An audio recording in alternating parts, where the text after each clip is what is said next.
So today we are looking at the Bedford R crash tender that served at various RAF bases around the UK. We're going to be meeting Adam and Andy, who are restoring this. They started the project in February and hope to get it to a stage where people can use it as an attraction, kids can go on board, etc. by next year. So let's have a look around it, guys, and then what we will do is we will revisit this next year once it's been restored and show you back in its former glory. So when was this actually donated to the Aero Park? It arrived here 2022? 22, yeah. Yep. From The end of Doncaster. 21, 22, came down from Doncaster, where it had been at the museum up there. How long had it been there for? They'd had it for about 6 or 7 years at least, and they actually, when it was there, it was actually in full running order. Right. Oh, really? They were using it to tow planes around, which is why the towing pintles at the back are as bent as they can be. You nearly swore then, didn't you? I did. Yeah, so the towing pintles on the back are bent out of shape. We're going to have a hard job getting them straightened up, but we've got the front all straight, and we had to bring the front of that right wing out about 6 inches. Have you worked on something like this before? I've had a history of restoring historic American cars. I've owned 2 or 3, and I've done a lot of work on those myself, so I've kind of taught myself mechanics. And when I heard that this one was being threatened to be disposed of from here, because to be quite honest, I didn't even realise we'd got it, and I'd been coming here over 12 months, and it had sat in that corner for 4 years, 5 years, and it was a very demoralised state. Yeah. And very derelict. So we've worked hard over the last 4 months to at least get it into a first coat of red paint, make it look pretty again, and then we're going to get the cab done.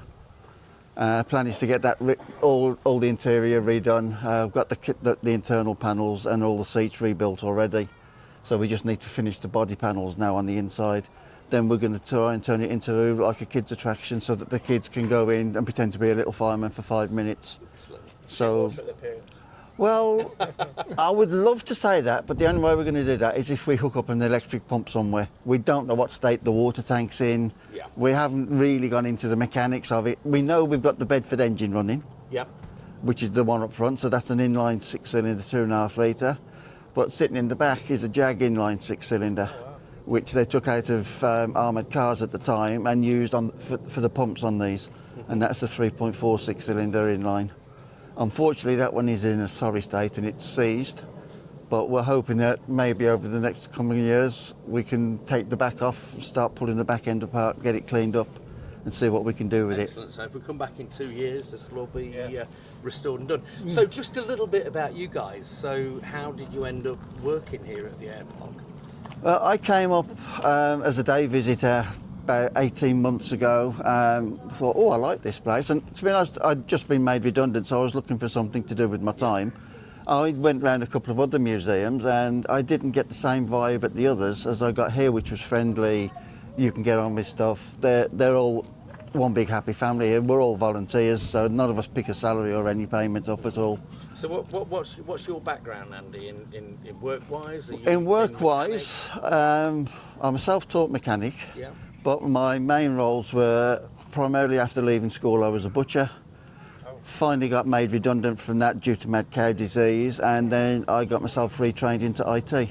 Right. What sort of IT? So I was doing CCTV installations, network installations, office networks, doing all that side of it. Then I moved on to doing people counting, which was using different technologies from infrared to CCTV to radars, to stereoscopic cameras. For what purpose?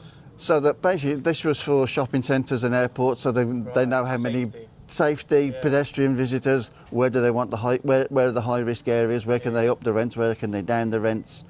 If they've got a quiet corner, that entrance they'll drop the rents. If they've got a busy entrance, they'll put the rents up a little bit more to compensate.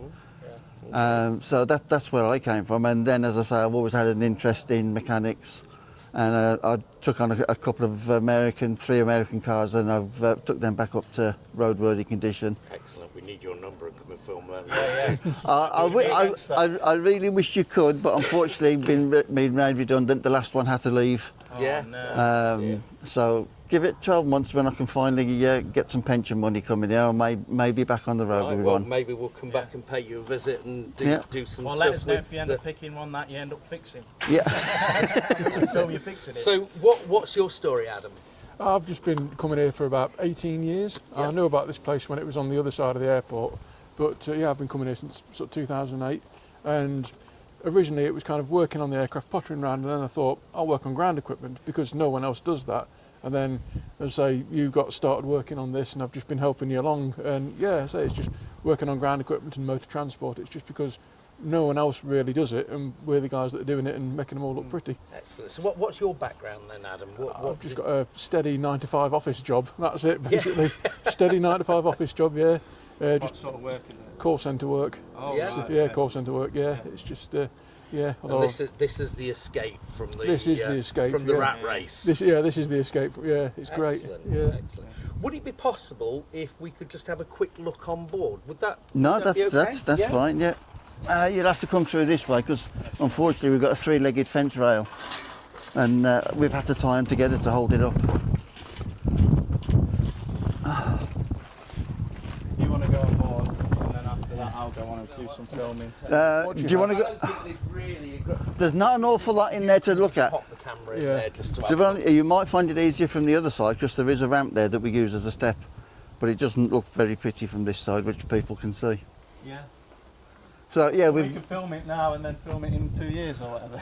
Well, When it's up and running. the plan is to have the interior done in 2 months. Yeah? We want the interior done and back together by the end of August. When we get the next coat of paint on, when there's another putting, but the sooner the better. But we need less wind, and Yeah, as of daft as it course, sounds, less sun sometimes. Yeah. Because you can't paint while it's You too can't, hot. no, you can't. How are you going to do it? You're going to spray it? And, No, Or you're just gonna- it's going to be a 3-inch roller. yeah. It's a little bit rough and Army ready, style. but army style. I mean, this one you can see has been brush painted, but the other side, because this was old and tired paint, we're just using it as a second coat of Yeah. initial primer. I mean, there's 3 coats of white primer under there, plus loads of etch primer and everything else. It's an amazing vehicle. I can't wait to see it go. But as I say, we do know that the Bedford engine up here is in working order. Yep. Radiator's got a bit of a hole in it, but we'll get round that one eventually. Yeah. But at the moment, we want to just get it cosmetic where it can be seen, get people pay attention to it, Excellent. Excellent. and then we've got it has got all the pumps fitted at the back end. Yeah. I've lost him. He's gone. You've gone past it. Oh, right. Okay. So this is. Oh, come on. That's not going to do it, is it? It normally does, but Probably because of the paint. It's it's probably. got an extra. Yeah. We've put an extra coat of paint on it. Don't get rid of your car key. There we go. So, yeah, I'll shut the door till you come. Sorry. Go on, you just come in and film that. So you've got the pump outlets at this side. As you can see, unfortunately, there is rather a large hole in the one pump outlet. Yeah. So we're being white metal, we don't know what we're going to be able to do with that. So getting the original pumps working, I don't think is going to be an option. Yeah, there's a lot of lead and magnesium because being a pump rather than just pure water, this was a foam truck. The foam eats anything that's steel. Yeah. Oh, right. So that's why a lot of it is aluminium or magnesium as such. If we go round that way and then round the cherry picker. I'm the sort of the guy who basically takes everything back to bare metal, and then we etch it and prime it and what have you. But so it's just I get a bit carried away sometimes with the sort of taking everything right back, almost to the point where there's nothing left in some respects. You look just to the left, you can actually see the Jag yeah. 6-cylinder. So that entire engine was used just for the pump? That was just for the pump.